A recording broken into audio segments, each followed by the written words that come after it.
muito boa noite, você telespectadora aí de casa. Começa agora o programa Repercussão. Depois de quinta-feira, sexta-feira, nós não tivemos programa, tivemos um final de semana aí bem extenso, né? Mas essa segunda-feira nós voltamos aqui agradecendo aí a sua companhia diária, agradecendo as mensagens, o carinho, todas as vezes que não tem programa Repercussão, sempre tem alguém que vai lá no meu WhatsApp, Elô, por que não teve programa? Então, muito obrigado pelo carinho, muito obrigado todos os dias. Eu só tenho a agradecer esse carinho que eu recebo de vocês e a atenção, tá? Hoje, a pedidos, como eu sempre falo que o programa Repercussão, ele é feito para você. Com a sua participação, com a sua interação, nós filtramos aquilo que realmente vai ser viável para o programa e, consequentemente, para você, telespectador, e trazemos aqui sempre aqueles assuntos que você aí, telespectador, pediu para que fosse abordado. E nós trouxemos há cerca de 15 dias aproximadamente o doutor André Franco, no qual ele falou sobre família, né? Sobre contrato de namoro, sobre união estável. E aí surgiu a infidelidade matrimonial. E aí surgiram várias perguntas, vários questionamentos. Então, hoje eu trouxe aqui a doutora Carolina Vidal, que vai falar com a gente sobre esse tema que talvez arranque aí todos os cabelos, perca aí todos os juízos, os neurônios eles ficam assim, a flor, né, de sair do lugar. E vamos aqui tirar algumas dúvidas aí para acalmar a mulherada, para acalmar os homens também, que serve para os dois, né? Então, nós trouxemos aqui a doutora Carolina Vidal. Seja bem-vinda ao nosso programa. Para a gente é uma satisfação recebê-la e com um assunto assim, bem polêmico, né, doutora? Espero poder tirar algumas dúvidas. Então, primeiro vamos explicar o que seria, juridicamente falando, o que seria infidelidade matrimonial, doutora? Bom, o matrimônio ele está contido na Constituição Federal como uma das formas de entidade familiar e também previsto no Código Civil. Os deveres, né, dos cônjuges, a forma de constituição é uma forma que tem um regramento próprio, diferente de outras entidades familiares. E dentre um dos deveres conjugais está a fidelidade. E a fidelidade ela pode ser traduzida como o que naturalmente a gente historicamente tem tratado, que é a monogamia, a relação apenas com aquela pessoa, que é o seu cônjuge, né? Então, repetindo a pergunta, por favor, Elô. O que seria infidelidade matrimonial? Então, seria a quebra desse dever matrimonial de fidelidade. Agora, do relacionamento com o cônjuge. Agora, doutora, há algum tempo atrás, era inclusive penal a infidelidade, né? Que era de 15 dias a 6 meses.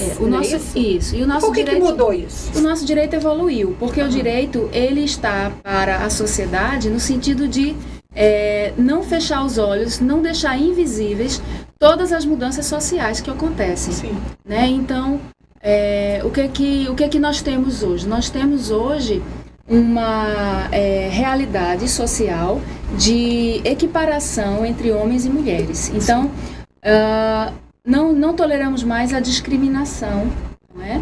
E o direito ele vai percebendo todas essas mudanças sociais e hoje em dia, inclusive, pode acontecer de ter situações paralelas de entidades familiares e o direito não fecha os olhos para essa situação.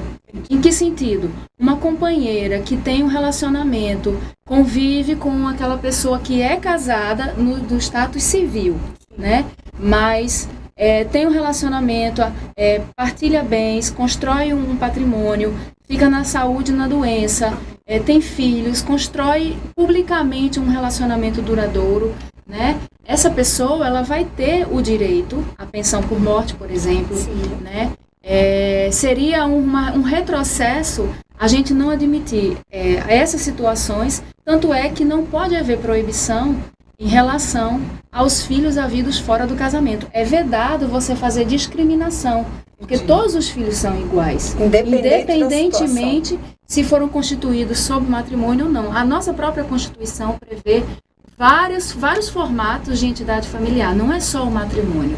né? O matrimônio é um dos. Tem a união estável, tem a família mosaico, tem a família anaparental, tem vários tipos de família, né? Então, o direito percebeu que a sociedade mudou as suas relações, a sua forma de se relacionar. Inclusive, eu diria até que na época da Idade Média já havia os relacionamentos simultaneamente. Mas a gente também tem que lembrar que o afeto, ele é um valor que ele não está ligado exatamente à questão da vontade, né? O afeto, você não pode obrigar que uma pessoa lhe ame, né? Existe uma liberdade, o princípio da liberdade. Agora, caso ocorra um ato ilícito que gere danos, né? Aí sim a gente pode pensar em alguma forma de reparar por esse dano causado, né? Agora, doutora, existe alguma diferença entre o adultério e a traição? Para que as pessoas fiquem... deixar isso bem claro, o que seria uma traição, isso eu estou falando, eu diria, num casamento estável ou num casamento civil, tá? Mais precisamente. Então, o que seria um adultério e o que seria uma traição? Bom, a gente pode partir de várias formas de interpretar isso, né? Partindo da raiz da palavra, do dicionário, do convencional socialmente, como é que isso foi interpretado. Eu vou fazer aqui uma abordagem simplista para poder facilitar para que as pessoas consigam compreender, né? Na minha visão, certo? O adultério está relacionado ao casamento. É o tipo de infidelidade, né? É quando você não é fiel naquela acepção da palavra, afetiva, sexualmente falando, certo? Seria o adultério. E a traição, ela pode ser a traição financeira, né? Você confiar em uma pessoa que é o seu marido e ele usar todos os seus recursos financeiros. A traição pode ser uma amizade, que você confia um segredo e a pessoa ela quebra esse pacto de confiança e revela esse segredo. Traição pode ser muito mais genérico, né? E o adultério estaria mais ligado a esse dever de fidelidade. Mas como eu disse no início, o direito evoluiu. E hoje, inclusive com a emenda constitucional 66 de 2010, que mudou a Constituição, se o casamento pode ser dissolvido pelo divórcio, não existe mais a separação de fato 2 anos para você se divorciar, ou você ter a separação judicial, esperar 1 ano para converter em casamento, porque a lei hoje, a Constituição Federal hoje prevê que basta a sua liberdade não querer se manter casada ou não querer se manter casado, você já pode se divorciar. A culpa do fim do relacionamento, ela perde um pouco do sentido. Inclusive, há uma divergência na doutrina jurídica se a separação judicial deixou de existir ou se ela continua existindo. Fato é que a culpa, a infidelidade, ela perdeu um pouco aquele arcabouço de tanta importância que havia antigamente. Hoje você prioriza as relações afetivas, as consequências para a família e se ocorreu ou não algum tipo de dano passível de ser indenizado, né? E aí a gente dá como exemplo os relacionamentos abusivos, né? Em que existe a Lei Maria da Penha, né? E agora está tramitando no Congresso um projeto de lei para garantir o direito ao dano moral a essa mulher vítima de violência doméstica. Mas isso é uma construção do quê? Da realidade social que já foi enfrentada no judiciário. O judiciário hoje em dia já defere pedidos de indenização em casos de danos comprovadamente caracterizados. É justamente isso, a próxima pergunta, doutora. Quais são os fatores? Digamos que eu, casada, tá, no civil, e de repente há um adultério do meu esposo. Quais são as provas que eu tenho de reais, que eu preciso para que prove o adultério em relação a ele? O que eu teria que levar judicialmente? No caso, um possível dano, digamos assim. Certo. O adultério por si só, ele não é mais relevante no contexto do divórcio. Sim. Certo? Então não existe mais culpa a ser discutida. Entendi. Por quê? Porque a emenda constitucional 66 disse que o casamento pode ser dissolvido pelo divórcio. Então eu posso casar hoje e amanhã eu posso dizer assim, não, eu não quero mais continuar casada. E não tem ninguém que me obrigue a me manter casada. Inclusive essa decisão pode ser deferida de forma rapidamente. Partilha de bens se vê depois, guarda de filhos se vê também no momento seguinte, e o divórcio pode sair imediatamente. Então, a infidelidade conjugal, ela perdeu o sentido, porque qual era o sentido dela? O sentido dela era para dar direito à parte inocente, certo?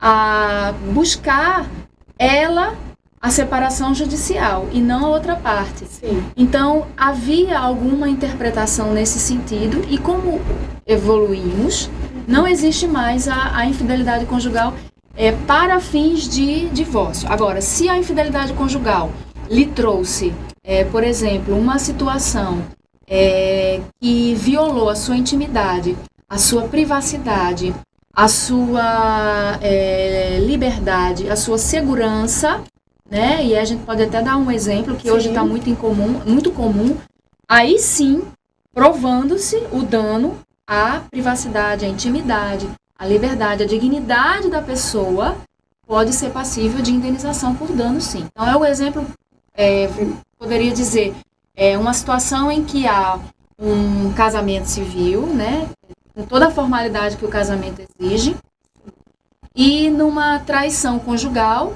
né, vamos supor que a esposa traia o marido Sim. com uma pessoa, e o marido filma e expõe isso nas redes sociais. Sim. E manda vídeo por WhatsApp, Sim. manda vídeo por e-mail, expondo a imagem daquela mulher. Né? Nesse sentido, a imagem, a honra objetiva, a privacidade e a intimidade dessa mulher foi deliberadamente violada. Nesse caso, cabe sim uma indenização por danos morais. Mesmo sendo ela a autora. Sim, porque existe aí um valor, que é o valor da honra, da intimidade e da liberdade e da privacidade. Entendi. Que estão assegurados na Constituição Federal. Né? Como eu disse, se para divorciar não precisa mais haver a discussão da culpa, quem deu causa, a culpa perdeu o sentido no aspecto de causar algum tipo de consequência para aquele que foi o adúltero, vamos dizer assim, que não é um termo mais usado, já está ultrapassado. Entendi. Agora, ultimamente estão se fazendo muito, inclusive, na abertura do programa eu comentei, que inclusive teve aqui o doutor André Franco, e falou sobre contrato de namoro, união estável.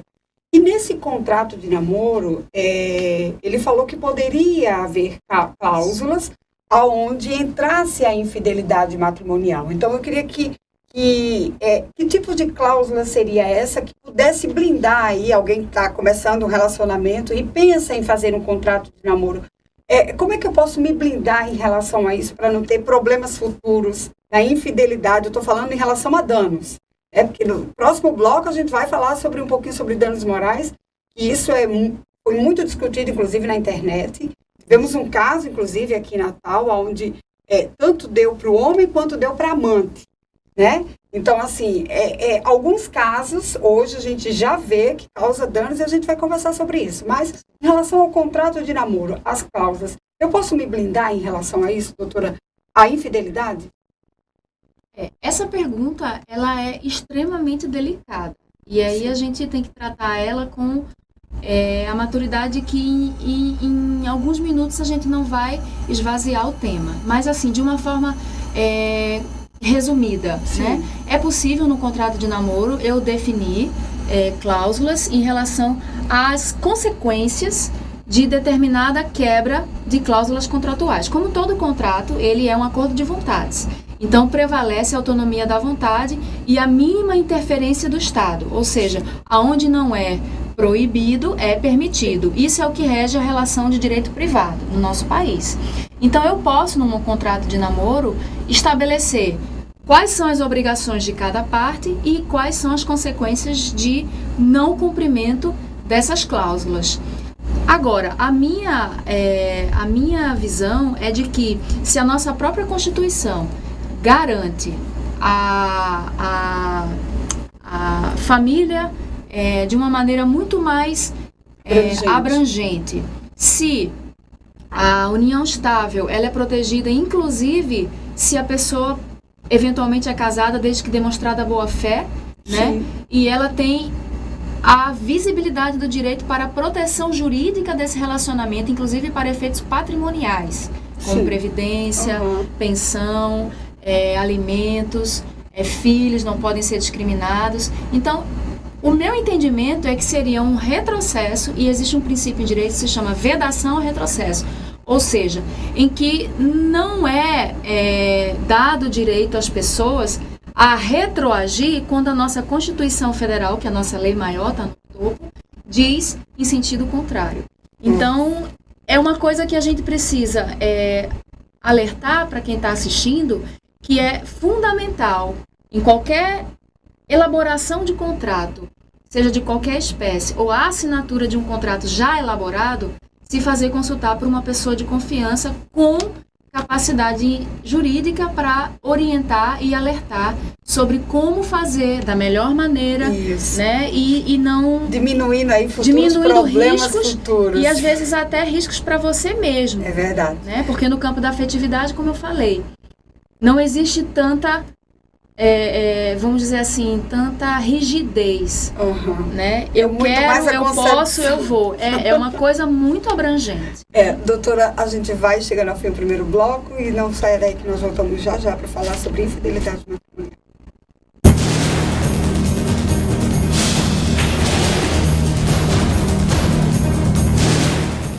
Comer bem e com qualidade nunca esteve tão perto de você.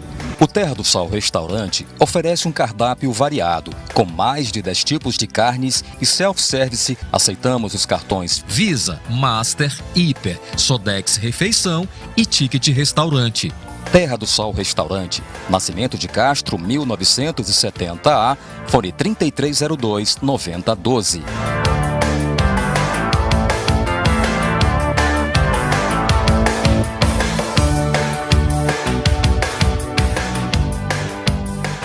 Você sabe qual escola teve um crescimento de 61% em aprovação? Você sabe qual escola teve 3 primeiros lugares em instituições federais? E qual escola teve medalha de ouro na Olimpíada de Química do RN e 5 medalhistas na Olimpíada Brasileira de Astronomia? Neves, Neves, Neves. Vem ser Neves.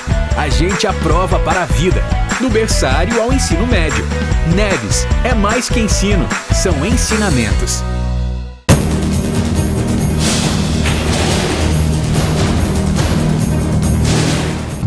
E voltamos ao segundo bloco do programa Repercussão. Lembrando aí que você pode estar acessando o nosso site tvfuturo.com.br, clicar lá no programa Repercussão e rever aí as entrevistas que nós fizemos. Você pode, inclusive, baixar, compartilhar aí os nossos vídeos em suas redes sociais. Você também pode estar entrando em contato com a gente pelo 99950-5347. O telefone está aqui embaixo. Você pode mandar aí as suas sugestões, as suas críticas, para que, Heloísa, eu quero que você fale sobre um determinado assunto. Tenho certeza que o programa Repercussão, como eu digo, todos os dias é feito aí para você. E hoje, a pedidos também, nós estamos falando sobre infidelidade matrimonial. Esse que é um tema que eu tenho certeza que tira aí todos os cabelos da cabeça, tanto do homem quanto da mulher. E para isso, nós trouxemos aqui a doutora Carolina Vidal, e conversamos no primeiro bloco sobre a traição, sobre o adultério, essa diferença. E agora no segundo bloco, doutora, vamos falar um pouquinho sobre os danos, as consequências para o infiel, né? No término do primeiro bloco eu havia falado, inclusive foi publicado aí nas redes sociais também, onde a mulher ela foi indenizada justamente porque o esposo a traiu e ela comprovou isso, enfim. Então, para que as pessoas entendam, até porque cada caso é um caso, isso, né? Então, necessariamente, aquele caso pode não ser igual ao do telespectador que está em casa e, de repente, confundir aí a cabeça das pessoas. Então, aonde é que se chega? Qual é o topo de um dano moral e uma infidelidade matrimonial, doutor? Deixa eu ver se eu entendi a pergunta. O dano moral é possível em caso de adultério e em que situações seria isso? Isso. Veja, o campo da afetividade, como a gente falou no primeiro bloco, ele é muito abrangente. Sim. Ele não está adstrito eminentemente só à vontade. Hoje você ama, amanhã, depois de um relacionamento, devido ao tempo, devido ao desgaste, ou devido aos problemas, à incompatibilidade, pode ocorrer o desamor. Né? E, concomitantemente, pode ocorrer a situação de um relacionamento extraconjugal. A gente está falando do casamento. Isso, casamento. Formal, civil, lá no cartório. Não estamos Isso. falando de uma outra situação. Estamos falando do casamento. Então, nessa situação, em que contexto poderia ocorrer a reparação pelo infiel à parte inocente, Isso. vamos dizer assim, né? Acredito que, na minha visão, dentro de tudo que a gente estuda, Maria Berenice Dias, Pablo Stolze, que são os doutrinadores mais Rolf Madaleno, Mais fluentes no assunto. e assim, atualizados, né? Todos que escrevem muito, que falam muito sobre isso, né? Cristiano Chaves, que também é promotor de justiça. Então, todos eles são extremamente mais antenados, vamos dizer assim, com a realidade hoje. Então, para haver um dano passível de indenização, tem que acontecer algo que macule a integridade física ou emocional. Não basta apenas o adultério em si. O adultério em si. Precisa repercutir no campo Do emocional. Repercutir no campo do direito à liberdade, à privacidade, à intimidade, à boa-fé, à honra objetiva, né? E aí, como aquele exemplo que eu dei no início. Então, o dano moral, ele tem que ser devidamente comprovado. Não basta o dissabor a que todos nós, se nos submetermos a um relacionamento, estaremos sujeitos. Né? Todos que escolhem se relacionar com um amigo, ou com um cônjuge, ou com um namorado, ou com um companheiro, estamos suscetíveis, né, de um fim do relacionamento, porque a liberdade está diretamente ligada à afetividade. São diretamente proporcionais. Sim. Agora, doutora, a gente falou naquele casamento civil, naquele casamento mais protocolado, né? Agora, eu diria que a forma informal também do relacionamento hoje, talvez que seja, inclusive, temas de audiências, que é a união estável, no qual a gente falou aqui no programa com o doutor André Franco. Então, como existe a infidelidade no matrimônio, naquele civil, existe também na união estável. Porém, talvez no civil seja muito mais fácil se resolver, né?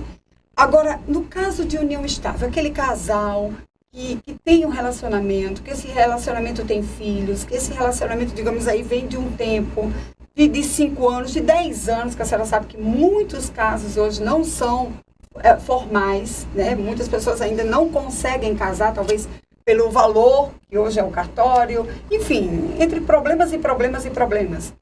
E aí, como é que se faz nesse caso? Havendo a necessidade, tá? Eu não sou casada formalmente, mas o meu esposo fez algo que atribuiu o meu psicológico, que mexeu com o meu psicológico, mexeu com a minha imagem. Eu posso recorrer à justiça, doutora? Sim, você pode recorrer à justiça. Agora você vai ter que fazer a comprovação. Então, o ideal é, primeiramente, você receber uma orientação jurídica sobre qual foi a situação, o que aconteceu e quais são os meios de prova que você tem para comprovar o suposto dano moral. Não basta a infidelidade conjugal ou do companheiro. Qual a importância, nesses casos, de um advogado? Olha, eu diria que a importância é fundamental, porque muitas vezes a gente tem uma noção pelo que a gente vê no Google, pelo que a gente conversa com pessoas de variados conhecimentos. Né? Então, é importante, é extremamente importante se consultar primeiramente com um advogado da sua confiança, né? Porque com base nessa orientação jurídica prévia, você sabe como conduzir a situação, né? Você pode, numa união estável, resolver tudo através administrativamente, com uma conciliação, com uma mediação, se não tiver filhos, se for uma coisa possível, dentro dos limites que existem para cada caso, né? Já o casamento também pode ser feito divórcio extrajudicial, desde que haja acordo, não haja filhos ou incapazes, e você possa resolver tudo administrativamente em cartório. Veja que tamanha evolução nós tivemos, que hoje, com 1 mês, você tem o seu divórcio extrajudicialmente. Você não precisa recorrer ao judiciário, dependendo da situação, sim, né? Sim. Se não houver filhos menores ou incapazes e houver acordo em todos os quesitos do divórcio. Então, o dano moral, ele precisa ser efetivamente comprovado. Ele não é só apenas a violação do dever moral, porque o campo da moral, ele está afeto ao direito, mas o direito, ele tem o que é lícito e o que é ilícito, além do campo da moralidade, né? Então, ele quando tem que haver... Quando você tem filhos, parece-me que é bem pior, né, doutora? Porque... são muitas questões, né? Existe um contexto mais demorado, e aí precisa realmente ser considerada a questão de vir para o judiciário, né, para o Ministério Público estar atuando aí para garantir o direito do infante e do adolescente em todos os aspectos, né, como fiscal da lei. E também daí a gente já entra naqueles relacionamentos abusivos, né? Porque na hora que se tem uma traição, eu acho que automaticamente se torna abusivo, né? E isso faz com que muitas mulheres hoje a gente vê aí todos os dias, inclusive nós trouxemos aqui a doutora Ana Paula, conversamos sobre isso, e o que mais nós vemos hoje é mulheres ainda em relacionamentos abusivos e querendo que esse relacionamento dê certo, esperando aí que as coisas... Haja uma mudança, né, de comportamento. Pois é, então, doutora, a senhora como defensora das mulheres também, um relacionamento abusivo, o que a senhora indicaria para essa pessoa, para essa mulher que está passando por alguma situação, que de repente ela está lá, não, eu preciso do meu marido, porque ruim com ele, pior sem ele. Essa é a frase que nós ouvimos sempre, né? Inclusive eu tive uma telespectadora que ligou para mim e disse que estava num relacionamento, ela não sabia como era que ia fazer. Então, assim, a senhora como vivenciando isso todos os dias, ouvindo essa frase, que eu tenho certeza que também é muito comum de se ouvir, ruim com ele, pior sem ele, o que a senhora diz para essa mulher que está passando por essa dificuldade? Primeira coisa, que ela não está sozinha, né? Hoje nós temos uma rede de apoio, inclusive no nosso estado, né? Tem a Casa de Apoio à Mulher, tem pessoas que fazem trabalhos voluntários, tem ONGs, né? Tem a Delegacia Especializada da Mulher na Zona Norte, em Parnamirim, tem também na Ribeira, e em outros municípios, né? A Lei Maria da Penha, ela está cada dia sendo reciclada e atualizada. É lógico que a lei por si só, ela não garante a essa mulher uma segurança, mas isso prova e mostra que a nossa sociedade está evoluindo para combater e prevenir a discriminação em razão do sexo, né, em razão da condição da mulher, né? E existem pessoas que estão estudando de forma contínua, né, o tratamento seja multidisciplinar, não só na área jurídica, mas na área também da psicologia, da assistência social. Tem os centros de referência especializado de assistência social, o CREAS, o CRES, que também dão esse suporte, né? E a primeira coisa eu me dirijo às próprias mulheres, que nós temos que ser... eu digo muito que a gente deveria se amar primeiro. Se amar primeiro e defender a nossa... Com certeza. E quando se tem filhos também, né? Então, é muito fácil a gente ver, às vezes, até mulheres, né, fazendo julgamento. Ela tá com ele porque ela quer, porque ela poderia muito... E por que essa mulher que diz essa frase não vai lá e acolhe essa mulher apenas para dar o ombro e ouvi-la? E no momento certo ela cria coragem, após esse apoio, que é muito mais emocional e psicológico, para ela se enfrentar vamos dizer assim, os turbilhões, os próprios problemas dela e criar força. Então, nós mulheres temos que apoiar as mulheres. Nós mulheres temos que elevar as nossas pares. É verdade. Então, eu acho que parte muito mais de uma cultura, uma mudança cultural. E, obviamente, se cercar de uma orientação jurídica adequada, de confiança, se cercar de serviços gratuitos que o Estado ele tem o dever de prover, o município também. Então, o que eu falo para essa mulher é: apoie as mulheres. E não julguemos as mulheres. Isso, minha doutora, muito obrigada pela participação da senhora. Eu espero que realmente tenha servido aí esse conselho bom aí para as mulheres. Muito obrigada, doutora. De nada, eu que agradeço. Um abraço a todos. E você aí, telespectador, nós temos um encontro marcado amanhã. Amanhã nós vamos falar sobre sinusite, renite, enfim, doutor Fábio Alencar, otorrinolaringologista, estará aqui com a gente para falar sobre este assunto. Você é meu convidado especial. Fiquem com Deus, boa noite e até amanhã, se Deus quiser.